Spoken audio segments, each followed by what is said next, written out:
O'rta, sen aytgan joyda o'tiribman. Allo. Ey! Eshityapsan? Voy! Ey!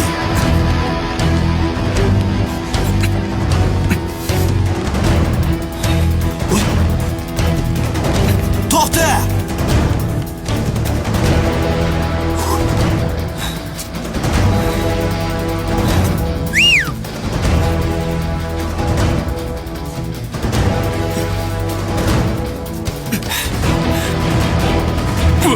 Voy mana bular. Bu neyni? Ha, men Toshkent City'daman. To'xta! Bo'ldi. To'xta.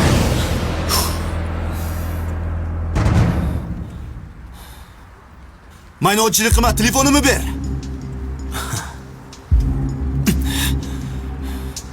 Kimsan? Nimaga o'g'irlading?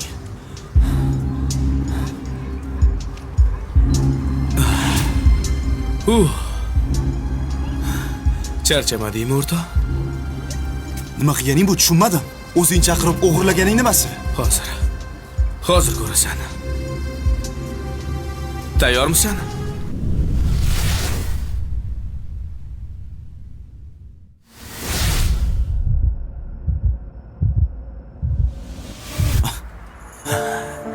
Qale, yoqdimi? Tushunmadimmi? Ha?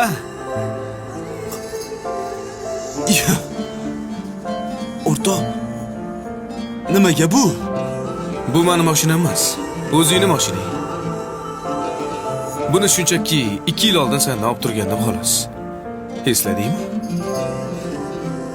To'g'risini ayt, qarz oldingmi? Mashinamni sotdim. Sen jinnimisan? Biznesingni boshqatdan boshla.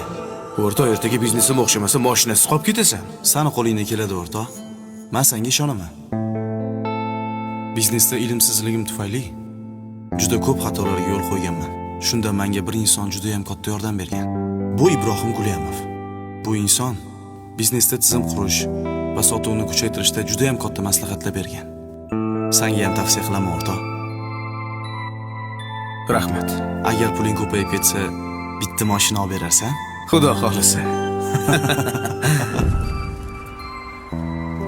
O'rta, men qaytish uchun qilmadim. O'rta, pul, mashina, hammasi bir sabab xolos. O'shanda menga bulardan ham qimmat bitta narsa bergansan. Nima ekan u? Ishonch. O'shanda hech kim menga ishonmagan edi. Buni isbotladim. Isbotladik.